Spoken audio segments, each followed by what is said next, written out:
Гэр бүлийн радио 104.5, 84.5 суугтай хамтдаа байгаа сонсогч танд яг энэ цаг мөчийн мэндийг хүргэж байна. Салгуу бахуу нэвтрүүлгийн маань энэ 7 хоногийн шинэ дугаар инхүү эхэлж байна. Радиогийн 1-р студиэс сэтгэл зүйч Батхүү гэр бүл судлаач их цолон миний бие Мизон хариулагчийн хамтдаа салгуу бахуу нэвтрүүлгийнхаа шинэ дугаарыг сонсогч танд зориулан хүргэж байна. Та бидний суугтай хамтдаа байгаарай. Нэвтрүүлгийг маань бас шеэр хийж хуваалцаж өгөөрэй гэж уриалмаар байна. За Батхүүд энэ өдрийн мэндийг хүргэе. Өдрийн мэндийг хүргэе. Доктортой сэтгэл итгмэл.com гэсэн хаягаар сонсогч таны хосын харилцаа болон гэр бүлийн харилцаанд тань тулгарч байгаа асуудал дээр тулгуурласан загтлыг хүлээж авснараа нэвтрүүлэг маань өрнөдөг билээ. За салгуу бахуу нэвтрүүлэг маань бол гэр бүл салалтын асуудлаар гэр бүл салахад бас нөлөөлж байгаа бусад гэр бүлийн харилцааны асуудлаар зөвлөдөг гэдгийг манай сонсогчид андахгүй сайн мэдэх баг. За нэвтрүүлэгтэй холбоотой бас мэдээллүүдийг авах тодруулах хүсэлтэй бол 88 66 104 5 гэсэн манай утас бас нээлттэй байдаг шүү. За өнөөдөр бол эфирт маань нэгэн богинохон загтал ирсэн байгаа. Тэгээд энэ 11 сард ирсэн загтал маань байгаа учраас загтлын маань эзэд бол загтлынхаа хариуг хүлээгээ сууж байгаа. Тэгээд олон хүмүүсийн хувьд нөгөө хүмүүсийн загтлыг сонсоод бас юу гэж хэлэх бол гэдэг хувирлыг хариу реакшныг бас айгүй хүлээд юм билээ. Тэгэхээр зэрэг яг лайвыг маань үзэж байгаа үзэгчид яг бидний лайвны дор бас яг энэ загтал бичсэн хүнд зориулаад сэтгэгдэл бичиж өгөөсэй. Магадгүй энэ асуудлыг даван туулах гарц гаргалгаа байна уу? Эсвэл урам зориг хэрэгтэй байна уу? Та юу энэ залууд энэ бүсгүүд маань хэрэгтэй байна гэж үзэж байна. Тэр зүйлийг лайвны маань доор бас комент хэсэгт бичиж өгөөрэй гэж уриалмаар байна. Мэдээж энэхүү бидэнд бичсэн загтал бичсэн бүсгүй хүнийг бид хамтдаа комментээр ч юм уу ямар нэгэн байдлаар буруутгаж шүүмжлэхээс илүүтэйгээр урам зориг өгсөн, итгэл найдвар өгсөн тэдгээр коммент, тэдгээр үгсийг та илэрхийлээсэй гэж хүсэж байна. Хосын зөвлөгөө гэдэг бол хоёр талын байр суурийг тэнцвэртэй сонсч вэж, уншилж вэж зөвлөдөг юм онцлогтой. Харин энэхүү нэвтрүүлэг маань зөвхөн нэг талаас ирсэн байр суурийг илэрхийлж байгаа тул зөвхөн загтлын эзэн түлхүү зөвлөгөөг өгөх болно гэдгийг сонсогч та бас анхааран аваасаа гэж хүсэж байна тий. За тэгээ бидний доор гарч байгаа дохтуудаа сэтгэл итгмэл.com гэсэн хаягаар бидний загтал ирүүлэх боломжтой. Мөн яг энэтэй ижил төстэй олон хосуудад олон хүний бүсгүй хүний амьдрал тохиолдож байгаа асуудал бэрхшээлүүд байгаа гэлээ. Тийм учраас тэдгээр хүмүүст урам зориг болох үүднээс тэдгээр хүмүүст дэмжлэг тий туслалцаа зөвлөгөө болох үүднээс та энэ хүн нэвтрүүлгийг маань бас шеэрлээд өгөөсөө гэж хүсэж байна тий. Тэгэлгүй яах вэ тий. Тэгээ ер нь нэвтрүүлэгт хандаж бас яг өөрийнхөө амьдралын саар сүрэг зүйлсүүдийг бичнэ, загтал болгож бичээд ирүүлнэ гэдэг бол маш том эер зоригийн асуудал байгаа шүү тий. Тэгэхээр энэ зоригийг гаргаад бас загтал ирүүлсэн бүсгүүдэд баярлаа гэж хэлмээр байна л та. Тэгээд загтал бичнэ гэдэг нь загтал гэлтгүй ер нь альва ямиг бичиж өөрийнхөө доторхыг илэрхийлж гаргана гэдэг маань өөрөө сэтгэл зүйн хувьд стрессийг даван туулж байгаа, уур бухимдлыг гадагшлуулж байгаа бас нэг таатай нэг юм арга хэлбэрүүдийн нэг байдаг. Тийм учраас хүү ер нь ялангуяа юм те амьдралынхаа талаар дүгнэж хин нэгийг тайлагнах байдлаар бичих бас айгүй зүгээр байдгаа гэж бас яг энэ ташин бас дурдж хэлмээр байна л да. Мэдээж тэглгүй ахуй илэрхийлэгдэйг сэтгэл хөдлөл тэдгээр үгсийг бас загтлаар дамжуулаа илэрхийлэх боломжтой байдаг тий. Бас бусдад ойлгогдох, бусдад сонсогдох тий тэр хэрэгцээ бас хүнд байдаг байгаа. Тэгэхээр эмэгтэй хүний хувьд ялангуяа тий харилцаа төвхтэй учраас бусдад ойлгогдох, бусдад сонсогдно гэдэг бол тэдний хувьд маш чухал сэтгэл зүйн хэрэгцээ байдаг. Тийм учраас бас загтал бичснээрээ бусдад ойлгогдож тий бусдад сонсогдож бусдад хүлээн зөвшөөрөгдөж байгаа тэр мэдрэмжийг авна гэдэг бол бас нэг талдаа сэтгэл зүйн хувьд маш том асуудлыг даван туулж байгаа юм шүү гэдгийг хэлмээр байна. За нөгөө талаас бид бүхэн гэр бүлийн хувьд хосын харилцааны хувьд салалтыг хоёр тохиолдолд хүлээн зөвшөөрдөг. Нэгдүгээрт нь амнаас эрүүл мэндэд аюултай тэр хэмжээний хүчирхийлэлд өртөж байгаа тохиолдолд бид нэр салтыг хүлээн зөвшөөрдөг. Хоёрдугаарт нь юу вэ гэхээр араар тавилт буюу гэр бүлээс гадуурх харилцаа удаан хугацаанд үргэлжилж байгаа тий одоо ч үргэлжилж байгаа үүнийг ухамсарлаагүй тэр тохиолдолд бид нар салтыг хүлээн зөвшөөрдөг байгаа гэдгийг бас онцлох нь чухал баха тий. За ингээд өнөөдөр эфирт манд ирсэн нэгэн загтлыг хуваалцсан уншиж өгье гэж бас бодож байна те. Тэгээд яг энэ цаг мөчид та бас нэвтрүүлгийн маань дэмжээ сайхан реакшнуудыг дараад өгөр те, зөөрөх дараад, кэр дараад тэгээ бас шеэр хийгээд хуваалцаад өгөөсэй гэж хүсэж байна. Тэгээ загтлыг та бас дуустал нь сонсож хамтдаа байгаасай гэж хүсэж байна. За өнөөдрийн загтал бол нэгэн 30 настай бүсгүйн загтал байгаа, маш богинохон товчхон загтал байгаа учраас би загтлыг уншиж сонирхуулъя. Сайн байна уу? Би 30 настай. Нөхөр маань 4 насаар дөө. Энэ зууны 8 дугаар сарын сүүлээр найз залуутайгаа нэг гэрт орсон юм аа. Анх танилцаад, харьцаад эхлэхэд бүх юм сайхан байсан. Явц дундаа уух дуртай гэдгийг нь мэдсээр байж хамт амьдрал болчих бахаа гэж бодон хамт амьдэрсэн юм. Нэг гэрт ороод давтамжтай удаг болсон. Найз нөхөд гээл байнга явчихна. Намайг тоохгүй байгаа юм шиг мэдрэмж төрөөд байдаг болсон. Дараа нь ахиж уухгүй гэж надад уучлал гуйн эхлээд итгэдэг байлаа. Одоо бол ямар ч итгэл төрхөө байсан. Амьдрал дөнгөж эхэлж байж цаашид яах юм болоо гэж их эргэлзэх юм. Уух үед нь сална гэж уухгүй үед нь буруу бодсон байна. Эргэлзээтэй амьдарч байна. Одоогоор хүүхэдтэй болоогүй байгаа. Анхантай хүүхэдтэй болъё гэж их боддог байсан. Одоо болоогүй дээр юм шиг санагдаж байна. Хүүхэд гараад чинхэн өөрчлөгдөхгүй байхаа гэсэн мэдрэмж төрж байна. Би одоо яах ёстой вэ? Надад зөвлөж. За нэг ийм 30 настай охины гэхүү те бүсгүй юм болчихсон цагтал ирсэн байна. За манай хоёрын хувьд бол амьдрал дөнгөж эхлэж байгаа үедээ маш их эргэлдсэн, тэнэгэлдсэн, цаашид явах уу, яах уу гэсэн ийм байдалд хүрсэн, итгэлгүй те ийм байдалтай. Ийм сэтгэл зүйн онцлогтойгоор бас яг цагтлыг ирүүлсэн санагдаж байна. Тэгээд энэ бүсгүйд маань бас таны хувьд юу гэж зөвлөж болохоор тэр зөвлөмжийг гарц гаргалгааг яг одоо лайвны манд ор сэтгэл хэсэгт бас үлдээж өгөөрэй. За ингээд хоёлаа цагтл руу оръё. За мэдээж яг энэ загтал дээр бол архины хамааралтай байгаа найз залуугийнхаа тухай бичсэн байна. За тэгээд 4 насаар дүү залуутай миний бодлоор шууд гэрлээгүй тий шууд хамтран амьдарч эхэлсэн гэж ойлгож байна тий хараахан гэр бүл болоогүй хамтдаа нэг гэрт ороод амьдарч эхэлсэн. Тэгээд мэдээж харилцаад эхлэхэд сайхан байсан боловч явцын дунд нэг уух дуртай гэдгийг бүсгүй маань мэдсэн байгаа. Тэгээд за явандаа болчихгүй л үүдээ гэсэн чинь болоогүй тий найз нөхөд эдгээр тэр хүмүүстэй цагаа гаргаад ингээд уугаад идэг. Сүүлдээ ингээд итгэл алдарч байгаа тий эргэлзэж эхэлж байгаа тий ингээд эргэлзээ амьдрал нь тэр чигтээ эргэлзээтэй болж байгаа тий. Тэгээд харин хүүхдгүй юм байна. За хүүхдгүй тэгээд одоо хүүхдтэй болоогүй ч дээр юм шиг байна. Энэ хүн хүүхдтэй болсон ч өөрчлөгдөхгүй гэсэн энэ итгэл найдвар унтарч байгаа хэлбэр харагдаж байгаа байхгүй. За тэгээд ямар ч байсан бүсгүүд маань бол амьдралд ямар ч байсан алдаагүй гэж би харж байна тий. Харамсаад байх зүйл одоогоор алга. Гэхдээ ямар нэгэн гэр бүлийг төлөвлөж байгаа болвол тий үн цэнтэйгээр эхлүүлээсэй гэж нэгдүгээр зөвлөмөр байна тий.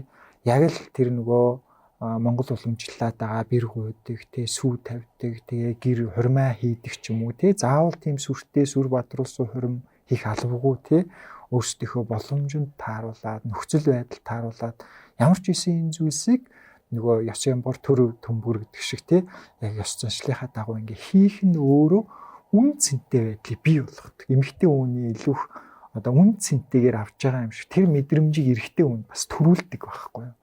Тийм учраас илүү их одоо ингээд хамтран амьдарч байгаа. Гэхдээ ингээд үнэхээр цаашдаа амьдрий гэж бодож байгаа бол тэ энэ хүнтэй энэ амьдралаа холбоод энэ насыг энэ хүнтэй барья гэж бодож байгаа бол яг энэ зохих одоо ёс заншлихын дагуу ингээд гэр бүл олоосоо гэдэг нэгдүгээр зөвлөмөр байна. За хоёрдугаарт юу вэ гэхээр архины хамааралтай хүн бол яг үнэхээр архины хамааралтай бол маш хэцүү байдаг. Тэ. Яг бол яг архины хамааралтай хүнтэй амьдарч байгаа хүн архины давхар хамааралд орчдөг. Тэгээ давхар хамаарал гэдэг нь юу хэлээд байна гэхээр за одоо согтуу ирвэл яах вүлээ? Усын бэлдэх ёстой юу, ундагийн бэлдэх ёстой юу, бэлэн гомгийн бэлдэх ёстой юу гэд ингээ бодож байгаа тэр одоо контролгүй бодоод тэрийг хийж байгаа уурлах бий. Тэгээ согтуу ирээ тэгхвээ гэд утгаа авч нуудаг ч юм уу те эсвэл намайг цохихвээ гэж айж байгаа. Тэрнээс болоод ямар нэгэн одоо ухамсаргүйгээр ямар нэгэн үйлдэлийг хийж те өөрийгөө хамгаалахын үйлдэлүүдийг хийж байгаа энэ байдлыг аль хэдийн тэр хүнээс хамааралтай олчихсан архины давхар хамааралд орсон байна гэсэн үг байхгүй юу. Тэгэхээр энэ нөхцөл байдал мэдрэгдчихэвэл архины давхар хамааралд орсон хүн маань өөрөө маш тийм сэтгэл готролд ордог те бас айгуу тийм одоо тав тухгүй түгшүүртэй байнгын айдас түгшүүр дунд амьдэрдэг гэсэн үг. Тэгээ тийм ч учраас энд бүсгүй маань ингээ мэдрээд эхэлсэн байна гэдгийг би харж байгаа юм. За юу вэ гэхээр энэ дээр ингээ бичсэн байгаа тий. Дараа нь ахиж уухгүй гэж дандаа уучлалт гуйнаа. Тэгээ уучлалт гуйдаг аа. Тэгээ эхлээд итгэдэг байлаа. Одоо бол ямар ч итгэл алгаа гэж. Тэгээ амлалт өгж байгаа. Тэр амлалтандаа нөгөө хүн хүрхгүй байгаа энэ байдлыг хараад энэ хүн маань ингээд итгэл нь алдарч байгаа. Энэ маань нэг удаа биш нэг бус удаа болсон гэсэн үг байхгүй юу? Олон удаа давтагдж байгаа гэсэн үг. Тэгээ энэ тохиолдолд бол энэ хүн болоог өөрчлөлт явагдаагүй гэсэн үг. Тэгээ уучлал гэдэг маань уучлалт гуйна гэдэг маань тэр хүн үнэхээр өөрийнхөө үйлдэлийг ухаарад гуйж байгаа бол өөрчлөгдөж байгаа. Тэгээ эргэж байгаа процесс үүдэг. Гэтэл энд бол тийм биш вэ гэсэн үг. Тэр өөрчлөгдөх хүсэл байна уу? Тэгээ энэ архиуж байгаа байдлаа болох хүсэл байна уу гэдэг амар чухал байдаг байхгүй тий. Тэгэхээр итгэл алдрах хэмжээнд явуулж байна гэдэг маань энэ залуу цаашдаа архинаас гарах уу гэдэг маань бас л эргэлзээд. Гэхдээ мэдээж зүгээр ингээд үнэхээр 100% хамааралтай одоо байнгын архиудаг нэг юм болчихоогүй бол архинаас гарах боломжтой юу вэ? Боломжтой тий. Энэ хамаарлаас гарах боломжтой юу вэ? Боломжтой. Гэхдээ тухайн хүний хүсэл маш чухал байдаг. Архинаас гарыг өөрчлөгдөе, тэ амьдралаа бодъё гэсэн энэ хүсэл эрмэлзэл оролдлого нь айгүй чухал байдаг. Хэрвээ энэ хүсэл эрмэлзэл оролдлого байхгүй байгаа бол тэ тэр хандлага энэ хүнээс илэрхийлэгдэхгүй бол энэ архинаас гарах магадлал маш бага гэсэн. Тийм шүү те яалтч архины хамааралтай хүнтэй хамтдаа амьдрна гэдэг бол өөрийгөө л бас яг тэр одоо тий амьдралын химнэл рүү бас яг юм тушааж байгаа хэлбэр бас байх гэдэг штеп. Би бол бүсгүйг 30 настай. Тэгээд яг ийм амьдралын нөхцөл байдал донд ороод нөгөө эсрэг хүснээ хараад энэ цагтлыг бичиж байгаад би бол их талархаж байна. Тий энэ амар олон зүйлийг шийдвэрлэхгүй ч гэсэн энэ өөр аягүй олон зүйлийн том эхлэл байхгүй юу, алхам байхгүй тий. Тэгээд ер нь яг уу дөнгөж учирч байгаа, дөнгөж нийлж байгаа хосуудын хувьд бол сэтгэл хөдлөл гэдэг зүйл бол давмгай байх нь ойлгомжтой. Тэ сэтгэл хөдлөлөөр хандах, сэтгэл нь хөдлөөл, тэрвэрх, сэтгэл нь хөдлөөл, бэлэг өг, сэтгэл нь хөдлөөл болцоонд явах. Энэ бол мэдээж ойлгомжтой зүйл. Гэхдээ сэтгэл хөдлөлөөс болоод бас юу ямар шийдвэрийг гаргах вэ гэдгийг бас илүү бодоосай. Мэдээж ядаа сэтгэл хөдлөл бол давмгай байгаа энэ үед бол дарагдана гэж байхгүй. Нөгөө нэг айхтар хяналт тавьдаг, айхтар боддог тэр тархины одоо тэ үйлчлүүд ажиллана гэдэг бас амаргүй л тэ. Гэхдээ бас нэг юм насны зөрүү гарч ирж байгаа хгүй загтал дээрээс маань харах юм бол бүсгүйгийн маань хувьд бол өөрөө 30 настай. Харин түүний найз залуу 26 настай, 4 нас өртөө өгч тий. 26-тай 20-тай хүүхдүүд ямар сэтгэл хөдлөлтэй байх бол. Гэтэл 30 гэдэг одоо тий тоон дээр ирсэн нэмэгтэй ямар сэтгэл хөдлөлтэй байх бол. Яг эндээс би юу хэлэх гээд байна вэ гэхээр те маш ялгаатай байна. Бүсгүйгийн маань яг харж байгаа өнцгөр, харж байгаа тэр бодлоор магадгүй яг тэр нөгөө сэтгэл хөдлөлөө контролдож барьж байгаа тэр химнэлээр найз залуунд бас үйлдэл хийхгүй байх боломжтой шүү. Тэ? Өөрөөр хэлбэл нөгөө дүү гэдэг дээр нь бас их ач холбогдол өгсөн зүгээр. Гэхдээ мэдээж хэрэг одоо юу гэдэг бүх юм дээр дүү ухраас гэл ингээд зааглаад байна гэсэн үг биш. Ялангуяа одоо юу гэдэг амьдралдаа энэ хандж байгаа, ууж байгаа, идж байгаа амьдралаа зөв авч явах тал дээр ийм хяналтгүй тэ байдал нь хэлсэн үг нь одоо яг ингээд амлалтаас биелүүлэхгүй штэ. Тэ согтохоороо би уухгүй гэл юу эрүүл болохоор би гарнаа гэл согтохоороо тэ би ярьж чадахгүй уугаад л байдаг. Гэтэл дөнгөж 20 эдтэйдээ дөнгөж амьдралыг эхэлж байгаа өөрийгөө хамгийн сайнаар одоо нэг үгээр хэлвэл рекламдж байгаа үе шүү дээ тий. Гэр бүл болохын тулд өөрийн болохын тулд би бол ийм гэдэг ийм үе дээрээ байх энэ үедээ ийм одоо нэг талаараа муу дун гэх юм уу тий үзүүлж байгаа энэ үед бол бүсгүй энэ зүйлийг бодох нь маш зөв шүү гэж бас хэлмээр нь тий оройтойгоо байгаа. Гэхдээ яг түрүү манай сэтгэл зүйчийн маань хэлснээр маш үн цэнтэйгээр эхлэсэ, маш бодлоготойгоор хандаасай. Яагаад тэгэхээр амьдрал гэдэг бол хариуцлага шүү. Ялангуяа гэр бүлийн амьдрал, хосын харилцаа гэдэг бол тоглоом биш ээ. Бид нар айл гэртэж тоглох ерөөсө шаардлагагүй. Харин бол хариуцлагатайгаар. Тэг мэдээч одоо юу гэдэг алдаа гаргасан хүнийг шууд амьдралынхаа замаас авч хай гэж байгаа биш. Тэр алдаан дээрээс хуралцдаг. Эргэлт хийж чаддаг. Тэрийг үнэхээр боддог. Нэрээ нь болохоо байлаа шүү гэдэг тохио асдаг бол өөр байна Гэтэл яг танаа найз залуугийн хувьд одоо яг энэ ямар байдаг вэ гэдгийг бас бодож үзээсэй. Яг ийм хосын харилцааны докторгүй байдалд хариу үзүүлж байгаа энэ бүсгүүн сэтгэл зүйн энэ үзэгдэл бол би хэвийн гэж байгаа байхгүй. Ялангуяа ингээд архиугаад архины хамааралтай байгаад найз нөхөд рүүгээ ингээд гүүгээд яваад ингээд ерөөсөө ингээд одоо хамтран амьдрахчаа тоохгүй ач холбогдол өгөхгүй ингээд байгаа үл тоомж байгаа. Тэгэд энэ давтамж нь ихсэж байгаа энэ байдлуудад энэ нөхцөл байдлыг хараад ингээд бүсгүй маань ингээд өөрийнхөө сэтгэлдлүүдийг бичиж байгаа тийм үү. Ингээд үнэхээр одоо итгэл алдарч байна эргэлзэж байна. Үнэхээр хамт амьдрахад эргэлзээтэй байна гэдэг бол та энийг зөв мэдэрч байна. Буруу мэдрээгүй шүү. Маш зөв мэдэрч байна. Таны сэтгэл зүйн хувьд бол та хэвийн байна гэсэн үг Хэвийн байгаа учраас хэвийн бус зүйлийг хэвийн бусаар ингэж мэдэрч хүлээж аваад юм гэсэн үг шүү дээ Тэгээ ийм үед яадаг гэхээр итгэл алдардаг эргэлздэг. Тэр байтугай юу гэхээр өөрийгөө буруутгадаг. Өөрийгөө буруутгадаг. Цаашдаа юу болохоор салмаарч юм шиг эсвэл салж чадахгүй юм шиг ийм ойлгомжгүй шийдвэрлэж чадахгүй юм нөхцөл байдлууд тулгардаг гэсэн. Харин бүсгүй маань хувьд үнэхээр одоо шийдвэр гаргах та бүрэн чадамжтай гэдгийг би хэлмээр байна. Та дангаараа шийдвэр гаргах бүрэн эрхтэй юм. Яагаад гэж хэлж байвал та хоёрын дунд хүүхэд байхгүй байна. Хүүхэд байхгүй байна. Тийм учраас та дангаараа шийдвэр гаргах ер нь бүрэн эрх танд байгаа гэсэн үг шүү. Тэгэхээр та үнэхээр эргэлзэж байгаа бол энэ харилцаа таны хувьд энэ зохистой биш харилцаа бол та шийдвэр гаргах эрхтэй та шийдвэр гаргах чадна гэсэн үг За дээрээс нь юу вэ гэхээр ер нь бол яадаг гэхээр энэ асуудал бол архиндаа биш үүдэг. Харин юу вэ гэхээр тэр архитай холбоотой архи ууж байгаа тэр архины хамааралтай хүнтэй холбоотой зан үйлүүд байгаа гэдэг байхгүй. Зан үйлүүд байгаа гэдэг. Үйлдэлүүд гэсэн үг. Хийж байгаа зүйлсүүд нь байгаа гэдэг. Жишээлбэл энэ залуугийн маань хувьд ингээд давтамжтай ойр ойрхон уудаг.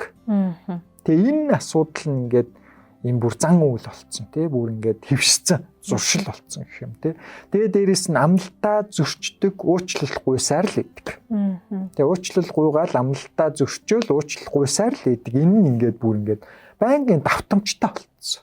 Тэгээ энэ зан үйл чинь өөрөө бүсгүүд хамгийн хэцүү байгаа гэсэн үг байхгүй да.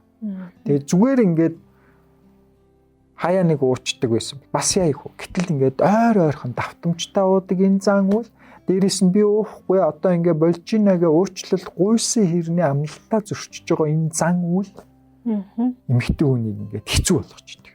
За дээрээс нь одоо найз одоо өөрийг нь үл тоогоод найз нөхдүүдтэй илүү их цагийг зарцуулах энэ байдал маань ингээ архинаас үүдэлтэйгээр ийм өөрчлөлтүүд бий болж байгаа гэсэн үг Энэ нь болохоор харилцаанд ингээ энэ хосын харилцаанд ерөөсөө тэр чигтээ ингээ нөлөөлчихөж байгаа гэсэн үг байхгүй.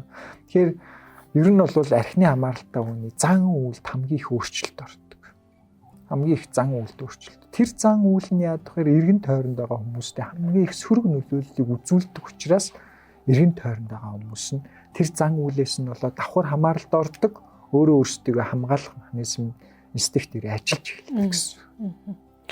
За загтлын нэг энэ хэсэгт болохоор ийм өгүүлбэр байгаа байхгүй юу? Уух үед нь салнаа гэж, уухгүй үед нь буруу бодсон байна гэж эргэлзэж амьдарч байна гэж Тэгэхээр эн чинь нөгөө нэг үгээр хэлвэл 20-тай 30-тай хосуудын хувьд хайр гэдэг зүйл би буцаад нөгөө сэтгэл хөдлөл дээр очих гэдэг юм л та. Бүсгүй бол ингээд хоёр хүн ингээд эргэлзэж байгаа учраас энэ чинь хоёр талын бодол байгаад ш Нэг нь бол цаастаа үнэхээр архины хамааралтай хүн бол хэцүү. Эхэндээ л та боли гэл хүчтэй шийдэж ш арх уугаад байгаа байдлыг гаргаж байгаа реакцийг хараад гэтэл яг нөгөө эрүүл болсон үед нь айгүй гоё нөгөө хайрын дааврууд ялгарсан баг ш Тэ? Станаар би юу ч хийжсэн чамайг уучлахад билээ, хайрлахад билээ, хамтдаа хэвээр амьдралынхаа эцэг хүртэл явхад билээ. Нэгсэндээ нэг хүний дотор хоёр юм ингээд тултаад ш тэ. Тэгээд сэтгэл хөдлөлөө дагах эсвэл яг ийм туршлагатай тэ одоо туршлага суудсан, сонссон энэ бодлыг дагах гэдэг энэ зүйл хоёр зүйл бол ингээд тулалдаад байгаа юм шиг тэ. Эннээс болоод ийм эргэлзээтэй байдалд хүрээд байна л да. Сэтгэл хөдлөл гэдэг бол мэдээж хүний амьдралд байх ёстой зүйл. Гэтэ энийг бас яг зохицуулах чадамжтай, чадвартай байх нь чухал. Магадгүй хосын харилцаа бүр гүнзгийрээд яг гэр бүлийн амьдралын одоо эд тунд ингээд ороод явж явах үед магадгүй бүр өөрөө хөхөд төрсний дараа сэтгэл хөдлөлийг бол бид нар давнгаа байлгах хэрэгтэй. Ханаа хараад баярлдаг, хайрын дааврыг ялгаруулдаг, тэ? Буруу юм хийсэн үед нуучлах гуйдаг, уучлчихдаг сэтгэл хөдлөлийг бол тодорхой төвшөнд бид нар ингээд тэ амьсгалуулах хэрэгтэй. Яг амьдралын магадгүй яг ийм эхэлж эхлэх гэж байгаа энэ үед бол маш сайн бодож, судалж, олон талаас нь нэгтэлж нөгөө монголчууд бид нар ярьдаг шүү дээ. 7 хэмжиж нэг огтолноо тэ. Гэтэл ямар ч хэмжилт хийхгүйгээр огтолчдаг. Тэгээ дараа нь амьдрал дундаа хэмжилтээ хийгээл буруу байсан байна, биш байсан байна гэдэг боломж бол үүсэхгүй. Тийм болохоор зэрэг энэ эргэлзээ гэдэг маань өөрөө сэтгэл хөдлөлтөөр бас их тулгуурлаж байгаа. Тэгэхээр яг энэ цаг мөчөд хамгийн их одоо тий итгэлийтэй хүлээсэн өөрөө бас найдаж зөвлөж одоо зөвлөлдөж болох хүн хэм байна. Тийм хүмүүстэй хуваалцаарай, ярилцаарай. Тэгээ бидний нэвтрүүлгийн хувьд бол тий бүх зүйл эхлээгүй яг энэ цаг мөчөд танд ганцаараа бодох бүрэн эрх байгаа шүү, шийдэх эрх байгаа шүү гэж хэлмээр нь. Харин хэсэг хугацаа өнгөрсний дараа магадгүй хоёрын амьдралд хүүхэд гэдэг тий бэлэг бурхнаас ирж байгаа тэр зочин амьдралын зочин ирж болцсошгүй хүүхдийн дараанаас эхлээд яг энэ тий бодож үзээрэй гэдэг агуулга арай өөр болох болно. Тийм учраас энэ хүн хараахан ирээгүй байгаа тэр нухацтай бодоорой тий нухацтай харж үзээрэй гэж бас зөвлөмөр байна. Хүүхэд гэснээс энэ ч тэгж ütсэн байсан тий. Хүүхэд гарсан чинь хүн өөрчлөгдөхгүй л дээ гэд ингээ бичсэн байсан захидлын төсөлдөө. Тэгээ юу яг үл мэдээж бас нэг талаараа бодож үтсэн гэсэн үг шүү дээ. Хүүхдтэй болвол энэ хүн өөрчлөгдөх болов гэж бас нэг эргэлзээ бас бодогдчихсон гэсэн үг. Тэр хүүхэд болвол тэ хүүхэд гарлаа гэд альва зан үл өөрчлөгддөг. Тэгээ хүүхдийг нэг үгээр хэлбэл хүүхэд гарлаа гэд харилцааны асуудлыг шийддэг.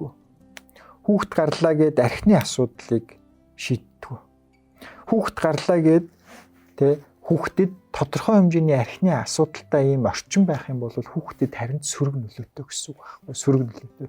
Тэгэхээр олон бас хүмүүс яадаг вэ гэхээр за хүүхдтэй олчих юм бол энэ архиа уухаа болчихно хүүхдэд бодоод уухаа болчихно ялхнаатай хүүхдэд юм чи архи уухгүй байх гэд итгэж найдаад хүүхдэд олчдөг. Гэтэл тэр адил өөрчлөгддөг.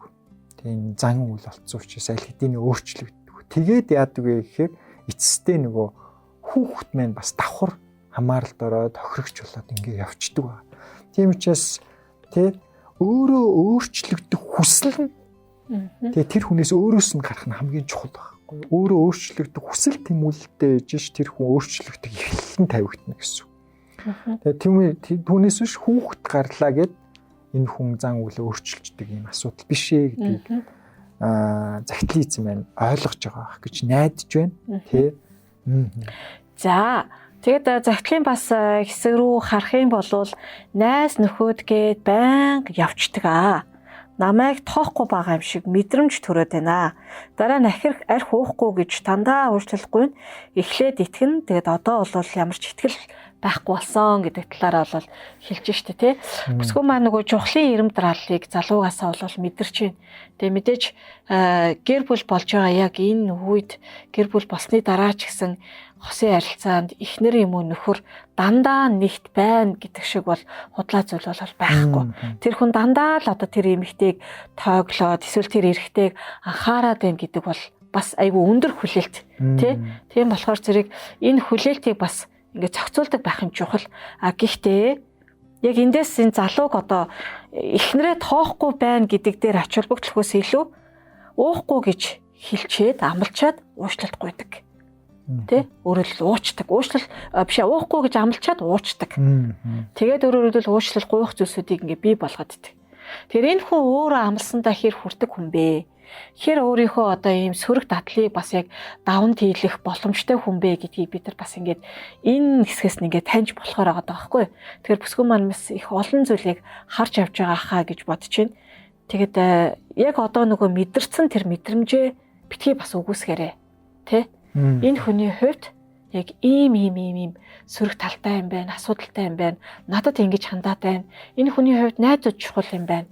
Яг одоо юу гэдгийг те нөгөө өөрийгөө гих энэ бодлыг өөрийнхөө дуртай зүйлийг хийх энэ хүслийг бас хойш нь тавьж чадахгүй удаан хугацаанд байна гэдэг чинь ирээдүйд энэ хүн яг хосын харилцаан дээр яг амьдралын тэнцвэртэй харилцаан дээр бас яах болоо гэдэг нь бас харагдана гэсэн утга байгаад байгаа байхгүй юу? Хосын харилцаа гэдэг маань өөрөө тэнцвэртэй энэ хандлага. Хосын харилцаа гэдэг маань өөрөө хоёр талын оролцоо. Дандаа нэг хүнийг хичээгээд нөгөө үнэндээ анда болдог зүйл биш. Хоёулаа хамтдаа хамжиж, хоёулаа хамтын амьдрал байгаад байгаа шүү дээ. Гэр бүл доторх. Гэтэл энэ дотор нөгөө нөхөр маань хэрвээ хойрог суугаад эсвэл зөвхөн ингээд те би уухал дуртай, би ууж ижил тавьширдаг, би найзуудтайгаа л хамт баймаар би гэсэн нөгөө ганц биеийн амьдралынхаа ертөнцийг, үзэл бодлыг, дадал зуршлыг, амьдралын хэмнэлийг хойшлуулж чадахгүй энэ үзэгдлүүд илрээд байвал өөртөө битгий эргэлз өөрийнхөө мэдэрсэн мэдрэмжийг битгий нуух гэж оролдоо гэж бас зөвлөмөр. Дээрээс нь эмэгтэй хүн олон эмэгтэйчүүд яадаг гэвэл архины хамааралтай хүнтэй амьдарч явах үедээ тухайн хүнийг болон архийг буруутгаад байдаг. Харин зан үйлийн ерөөсөө харгалцдаг. Тэ. Тэр энэ зан үйлийг хийж байгаа шалтгаан арх эсвэл энэ архийг сонгосон энэ хүн гэж үздэг. Мэдээж зөв л дөө. Гэхдээ юу гэхээр илүү их зан үйл рүү чиглэх шаардлагатай. Тэгээд жишээлбэл олон эмэгтэйчүүд архийг буруутгахдаа архинаас л олж ийн юм боллоо, архинаас олж чи нэг болох юм аа, архинаас олж чи ингээд ингэчлээ гэдэг тий. Гэтэл тэр хүн яг ингээд өөр дээрээ хариуцлага авдаггүй тий. Энэ надаас тусдаа зүйл яригадаад байж гэж ойлгодог. Арх. Тэгээ би буруутна биш. Тэгээ энэ архийг буруутгах байна. Тэглээгээ тэр үнийг бас буруутгах болохгүй гэсэн үг тий. Буруутгаад нөгөө хүнийг нь буруутгаар нөгөө хүн маань буруутгал аваад бүр илүү одоо хэцүү болоод бүр архиа улам илүү хандлагатай байгаад идэг. Тийм учраас юу руу чиглэх ёстой вэ гэхээр зан үйл рүү тодорхой хэмжээнд чиглэх ёстой. За жишээлбэл ингээд ярилцж болно л доо. Ярилцах зураа одоо жишээлбэл би чамайг тий чи ингээд архиух уугаад амлалтаа зөрчгöd тий зөрчгөн ингээ миний итгэл алдрахад хүрэх юм аа. Чи ингээд амлалтаа зөрчөөд архиугаад байгаа чинь ингээд би чамд итгэл үгүй болж байна. Өөрийнхөө мэдрэмжийг илэрхийлэх хэрэгтэй гэсэн. Өөрийн дотор тэр хүн архиугааж байгаас болоод юу мэдэрч байгаа гэдгийг илүү хэлнэ гэсэн. Тэр энэ нөгөө зан үйл рүү чиглэж гин гэсэн тэр хүний. Тэгээ давтамжтай уугаад байгаа, ойр архиугаад байгаа энэ үйлдэлийг л хэлээд байна шүү дээ, тий. Тэгээ ингээд чи амлалтаа зөрчиж байгаа үйлдэлийг бас давхар онцолж өгч байгаа байхгүй. Амлалтаа зөрчөөд байна. Тэ? Ингээд энэ хэлэх үед тухайн хүн нөгөө хүнийхээ мэдрэмжийг ойлгож эхлэх боломжтой байдаг тий. Ингээ надад итгэл алдарч байгаа юм байна гэдэг зүйлийг маш тодорхой хэлдэг шээ. Дараа нь юу гэхээр надад тий айдас түгшүүр байна. Чи ингээд архиух үед ингээд чамайг согтуу ирэх болов тий уур уцаартаа ирэх болов яах бол гэдгийг надаа ингээд үргэлж юм эргэлзээ айдас түгшүүр байна. Тэ би ийм байдалтай амьдрахыг хүсэхгүй байна. Би ийм дандаа ийм мэдрэмжтэй амьдрахыг хүсэхгүй байна гэдгийг илэрхийлэх нь бас чухал гэдэг. Тэгээ ингээд дандаа өөрийнхөө мэдрэмжийг илүү түлхүү илэрхийлэх хэрэгтэй. Тухайн бүсгүй мэн. Тэ тэгээд дээрэс нь өөрийнхөө хэрэгцээг бас илэрхийлэх хэрэгтэй. Тэ надаа ингээд уган чим намайг хамгаалах тэр эрхтэй мэн. Гэтэл би тэр хамгаалалт мэдрэх, аюулгүй байдлыг мэдрэх хүнээсээ би аюултай байдал хийгээд тэгээ аюултай тэр орчныг би мэдрээд байна.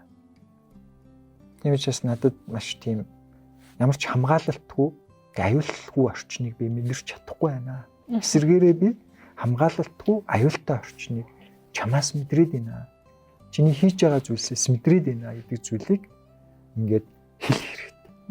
Энийг хэлэх нь бас архины тодорхой хэмжээний одоо архины хэрэглээтэй үнд маш их тийм бодрлыг өгдөг, маш их тэр нэг ухаарлал их үү тэр зүйлийг бас өгдөг байгаа. Энийг бас онцлоод өөрийнхөө мэдрэмжийг тэр одоо залуугийн хийж байгаа үйлдэлүүдээс болоод танд ямар мэдрэмж төрж байгаа, юу бий болж байгааг илэрхийлэх нь маш чухал шүү гэдгийг бас зөвлөхөн зүйтэй хаа тийм шүү тийм тий. Нөгөө талаар магадгүй бүсгүйгийн маань одоо найз залуу буюу нэг талаараа нөхөр гэж өөрөө бас илэрхийлж штэ тий. Залуу маань бас хэрвээ сонсч байвал бас зөвлөмөр байна л та. Ер нь гэр бүлийн амьдрал гэдэг маань өөрөө хариуцлага, маш хариуцлагатай үе шат руу орж байгаа энэ үед муу найз бас байж болно. Өөрөөр хэлбэл сайн гэр бүлийг авч явахын тулд гэр бүлээ сайнаар удирдахын тулд найзуудтай муу нэгэн байж болно гэсэн үг. Энэ бол хүн чанарын хувьд ерөөсөө доройтсон, буруутсан хэлбэр огтоосоо биш. Тийм учраас өөрийнхөө нуруу татж байгаа, магадгүй уухад нөлөөлж байгаа, тэр нэг одоо уруу татна гэхээсээ илүү тэр нөлөөнд орж байгаа нэг юм хэсэг бүлэг байж болно шүү дээ. Тэгвэл тэр хүмүүстэй уулзахдаа хэсэг татгалзаж болно гэсэн үг. Яг одоо хоёрын хувьд бол амьдралаа төлөвлөх, ярилцах, бодох, бүр ирээдүйн өнөө маргаашийн ууж идэх асуудал гэхээс илүү хэтийн асуудлыг ялангуяа одоо энэ 25-аас 30 насны залуучууд маань амьдралын бүр юм суур бэлтгэл үе байгаад байгаа хгүй. Одоо 20-с 25 насны залуучуудыг ингээ харах юм бол гэрлэн носын амьдралыг эхлүүлнэ гэхээр арай эрт юм шиг. Яг энэ зөв буруу гэж бол яг таг юм байх хэрэгтэй гэсэн юм бол байхгүй. Гэтэ яалтчгүй 22-т 21-т залуучуудыг гэрлэнэ. Хурмын инэ гэхээр арай жоох эрт юм шиг юм мэдрэмж бол төрөөд идэг. Тэг мэдээч өөр гэрлээд илүү сайнаар бас явж иж болно. Яг одоо 20-с 25 нас бол илүү яг ингэж сайн бодож нэгтэлж хагаад магадгүй 25-аас 30 наснд хэрвээ яг гэр бүл болж байгаа бол энэ суурь айгу сайн 50% байгаад байхгүй. Үнэхээр гэрлэж байгаа бол тодорхой хугацаанд хоёр биенээрээ амьдраад үз. Хүүхдийг төлөвлөхгүйгээр энэ хүн одоо хүүхэд гарлаа бол гурван биений амьдрал эхэлнэ штэ. Тэгэхээр яг хоёулаа байхдаа илүү хүүхдтэй болвол санхүүгийн хувьд ямар бэлтгэлтэй байх вэ? Магадгүй аяллаар явлаа гэхэд санхүүгийн хувьд ямар бэлтгэлтэй байх вэ? За одоо юу гэдгийг орон сууцаа авъя, орон сууцанд амьдрах юм уу, цаашаад амьдралаа төхнүүллээ гэхэд санхүүгийн хувьд би бас юу бэлтгэв гэх мэтчлээ. Айгүй олон зүйл дээр Монголын нийгэм өөрөө маш их бэлтгэлтэй байдлыг, маш их хичээл зүтгэлийг ингээ шаардж байгаа. Тэгэхээр энэ үедээ нөгөө олсон, цуглуулсан мөнгөө юм болгож амьдралаа төхнүүлэх, амьдралаа босгон байгуулах гэдэг одоо энэ ирмэлцэлтэй зорилготой байгаасай гэж бас бодож тэгж бас зөвлөмөр юм л та. Залуу маань илүү мэдээж хүний амьдралд уулгүй яах вэ, идэлгүй яах вэ, найз нөхдөдтэйгээ орж гаралгүй яах вэ. Гэхдээ энэ нь 7 хоногийн ихэнх өдрүүдэд байх юм бол ер нь амьдрал босгон байгуулагдана гэхээс илүү сүрэх тэр хэлбэрлүүг ордог гэдгийг бид нар олон кейс жишээнүүдээс бас хардаг. Нөгөө талаар яг ийм ганц бие амьдралаас хосын амьдрал руу шилжиж байгаа бүсгүүчүүдэд хэлмээр байна л да. Энэ залуу үнэхээр надад хайртай болов. Энэ залуу үнэхээр түүний хувьд би өстой номер 1 бүсгүй мөн болов. Үнэхээр намайг өстой нэрэ хайрладаг болов гэж бодох нь чухал зөв. Гэхдээ үүний хажуугаар энэ залууд зориг байгаа юу гэдгийг бодоосай. Энэ залуу амьдралынхаа төлөө өөрийгөө дайчилж чадах уу? Амьдралынхаа төлөө өөрөө өөртөө тэмцэлдэж чадах уу? Амьдралынхаа төлөө урагшаа алхаж чадах уу? Магадгүй энэ залууд алсын хараа байгаа юу? Тэр алсын харааныхаа төлөө шатаж чадах уу? Сул дорой байдлаа ингээ артаа хайж чадах уу гэдгийг боддог байгаасай.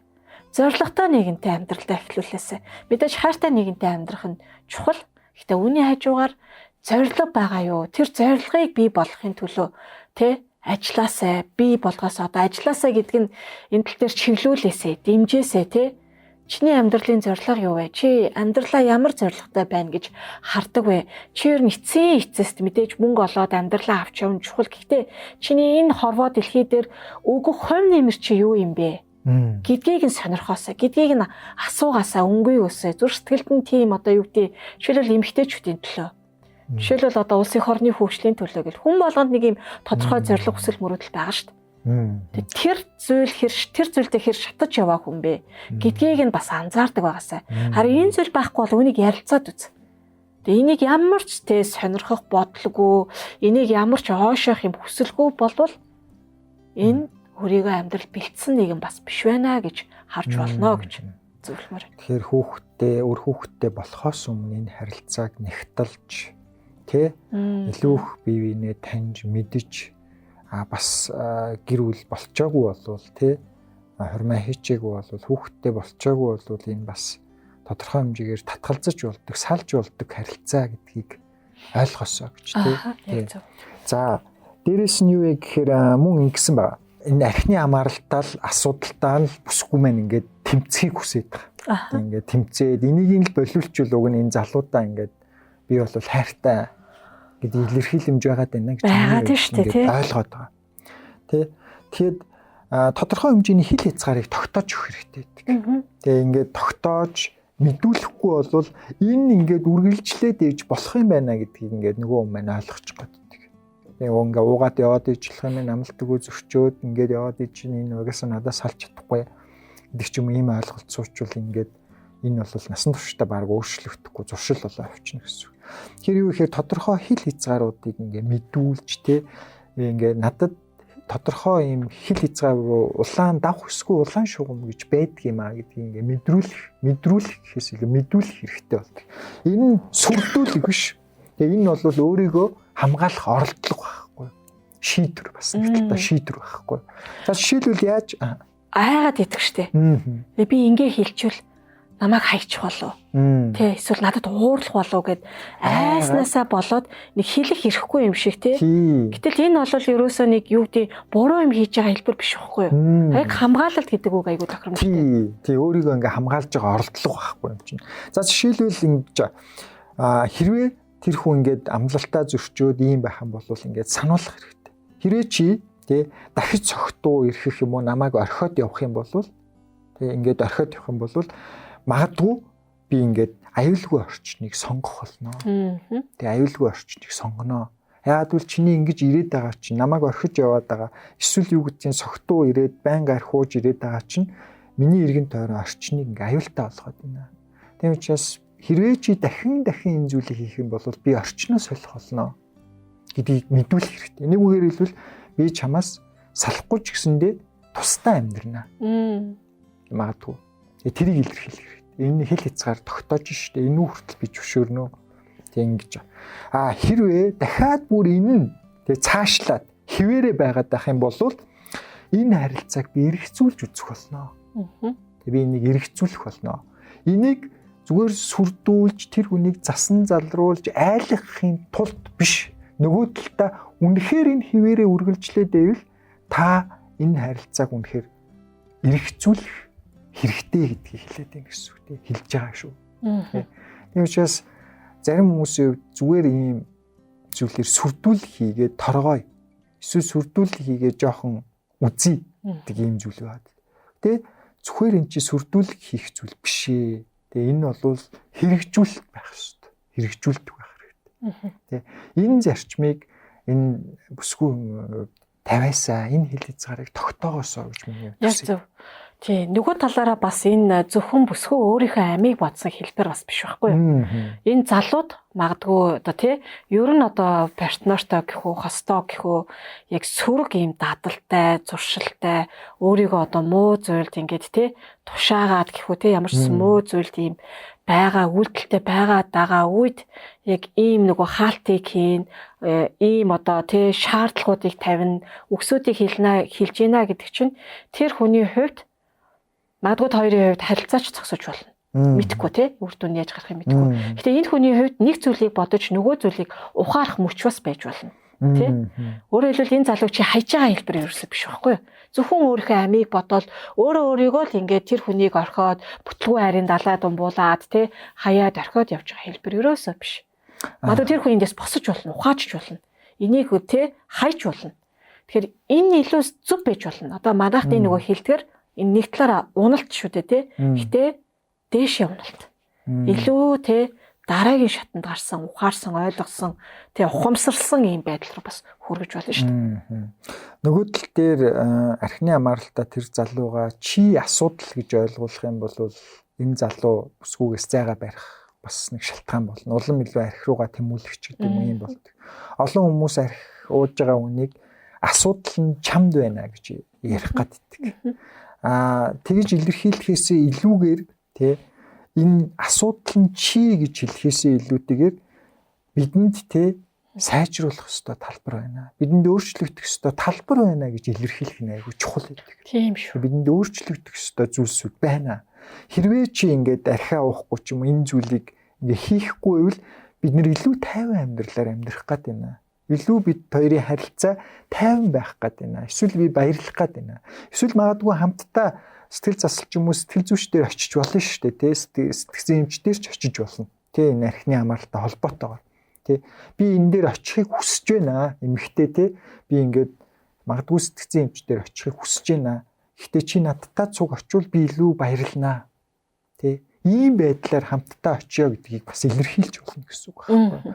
Тийм учраас би хүн рүү, хувь хүн рүү илүү их дайрч давшилж буруутгахаас илүү зан үйл рүү тэ тэр зан үеийг илүү их онцолж тэ тэгээд энэ зүйл алдаа асуудал гэхээсээ илүүгээр бид нэр сайжрах, өөрчлөгдөх ёстой талбарууд байна гэдэг дээр эрэг тал руу илүү чиглүүлэх нь маш зөв байна. За тэгээд энэ түрээд нэвтрүүлгийн маань цаг бас дуусч байгаа учраас цагтл битсэн бүсгүүдэд маш их баярлалаа. Хэрвээ хүсэх юм бол манай радиогийн дэргэдэг сэтгэл зүйчдээс бас зөвлөгөө авах бүрэн боломжтой 8091 50 30 гэсэн сэтгэл зүйчийнхаа дугаарыг энд бас үлдээе. Мөн doktota.gmail.com гэсэн хаягаар манай нэвтрүүлэгт хандаж хосын харилцаан дээрээ болон гэр бүлийн харилцаан дээрээ тулгарч байгаа асуудлаар та цагтл ирүүлэх бүрэн боломжтой мөн салхуу байх уу гэсэн одоо Facebook-ийн манай нэвтрүүлгийн маань групп байгаа учраас тэрхүү группээр нэрээ нууцлж хагаад цагтлаа нийтлэх бүрэн боломжтой шүү. Мөн YouTube-ийн салхуу байх уу гэсэн хуудсанд тэ сувг дээр subscribe дараад нэгдэрээ гэж хүсмээр байна. За тэгээд хоёлаа урайгаа хэлээ нэвтрүүлгээ өндөрлөе. Сайн цагийг хамт бүтээй. Түр баяртай.